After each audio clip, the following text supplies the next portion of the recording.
Since America last celebrated Labor Day, the American labor movement has been under concerted attack. Starting with the day President Carter's modest proposals to reform the nation's labor laws were introduced, we have been the target of a vicious, distorted, and unfair barrage of propaganda. Sponsored and paid for by the business community, this attack was spearheaded by a small band of United States senators with close ties to some of the most extreme right-wing organizations in the nation. They picture the trade union movement as something evil, run by evil people for evil reasons and with evil results. The truth, of course, is the exact opposite. The American trade union movement, unlike any other labor movement in the world, is committed to working within the American political and economic system in order to achieve the social and economic justice promised by the Declaration of Independence and the Constitution. The 14 million members of the unions of the AFL-CIO differ from other Americans only in one way. They carry a union card. They are active in their church, the PTA, Boys and Girl Scouts. They are involved in the broad range of activities in their communities. They worry about meeting their bills and caring for their children. They hope and dream about the future. They want a better world for their children and their grandchildren, and they work hard for that better world. On this Labor Day, a holiday dedicated to the working people of this nation, it seems to me appropriate to take a closer look at the people who make up the American labor movement, their work, and their unions. And it seems to me just as proper to ask some questions about the role of the captains of American industry, those who pretend to be defenders of free enterprise, in seeking to destroy a labor movement that has always supported and promoted free enterprise. Why, for example, would American business want to weaken the strongest anti-communist workers' movement in the world?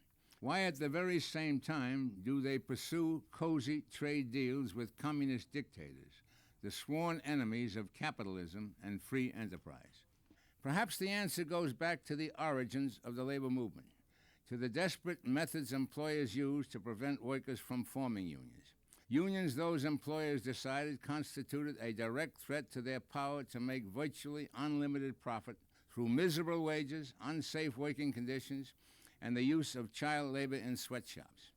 Greed to make the last dollar of profit led these employers to use violence, the courts, and the blacklists as weapons against unions. They sought to deny workers their First Amendment rights, to act together and speak freely to encourage others to join their cause.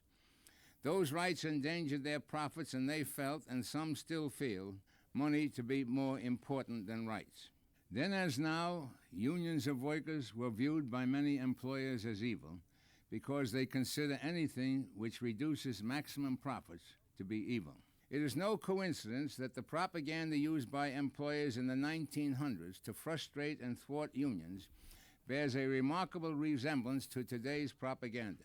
The lies told at the beginning of this century are still being repeated today. The propaganda is slicker, but it is just as false.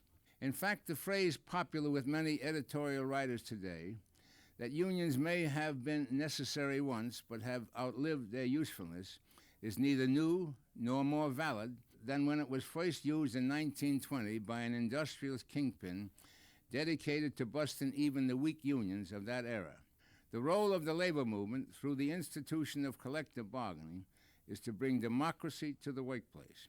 By its very nature, management of a business implies a certain amount of arbitrary control by the boss over the workers. Through collective bargaining, workers have a mechanism and an orderly procedure for placing well-defined limits on that arbitrary power. The result of collective bargaining is a legal and binding contract for a specific time period, setting the precise conditions under which workers will labor for specific wages for a stipulated number of hours. And it works. About 98 out of every 100 collective bargaining agreements were renegotiated without the loss of any work time due to a strike or lockout. It is a record envied by most other major industrial nations. In fact, employers seeking to avoid unionism by their employees pay professional consultants to advise and are told, give the workers the things they want. Then they won't want a union. Establish procedures for handling complaints, improve wages and fringe benefits, make the workplace safer. That's what the consultants advise.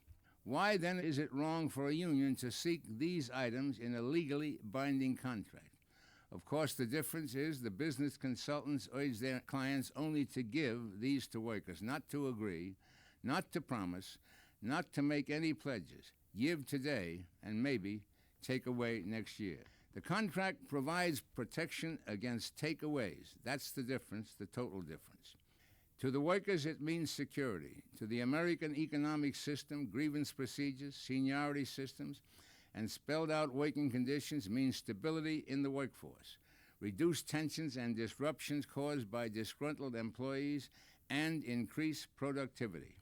And consider this: health insurance, disability benefits, pensions, and life insurance help prevent workers or their families from becoming charity or welfare cases, and thus a drain on tax dollars. They help maintain the purchasing power of workers and their families, thus contributing to the economic health of the nation by buying the goods and services it produces. And there are other examples.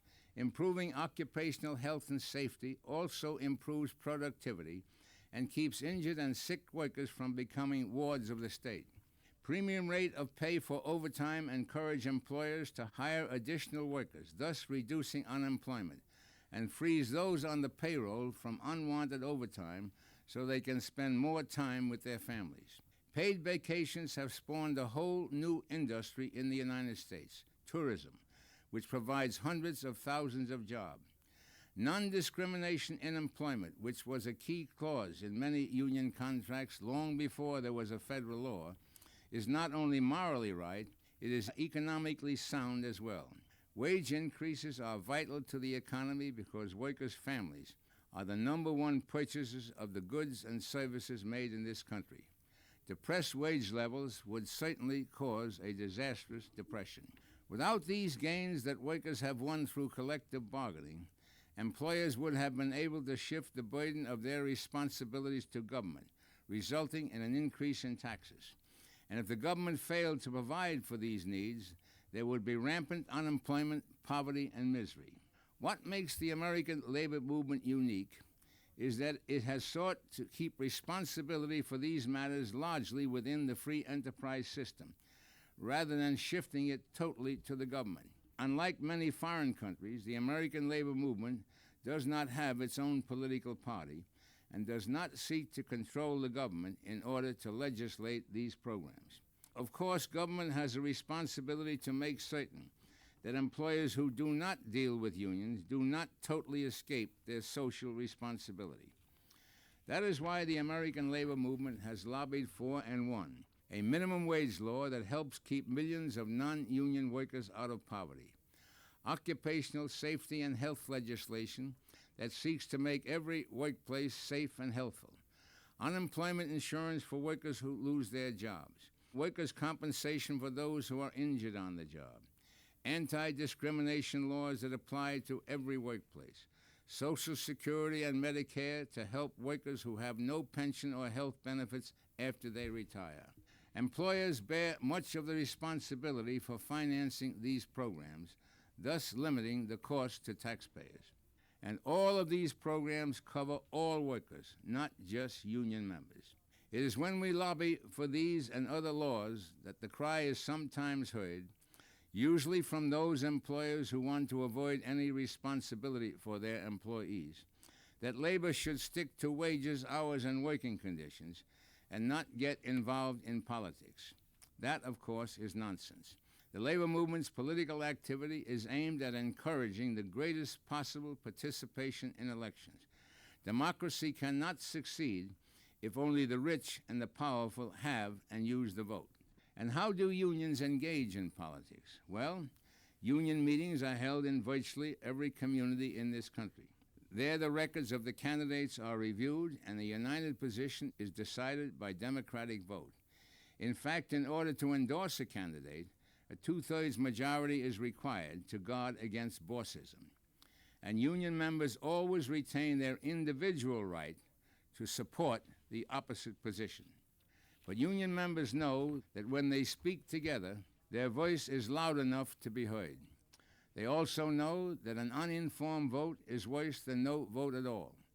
They want to know how their representatives and senators actually voted on the issues, not just what they say they did.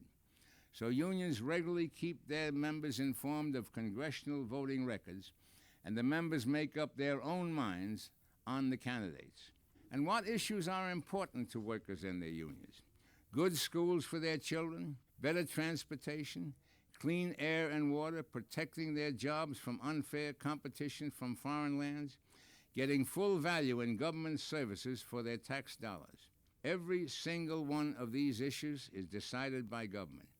That means since the needs and concerns of workers are going to be addressed by government, workers must play their proper role in selecting that government. In sum, therefore, despite the propagandist claims, America's trade union movement could only be considered evil if democracy itself is considered evil. And that thought is abhorrent to the American labor movement. There are more than 60 million Americans who are either active or retired members of unions, or spouses of union members, or children of union members. Like all Americans, they enjoy this day as a day of leisure, but they do so with a special pride that their country not only sets aside a day in their honor, but also has given them the opportunity to improve their working and living conditions through the democratic process. On behalf of these workers, I would like to wish all Americans a happy Labor Day.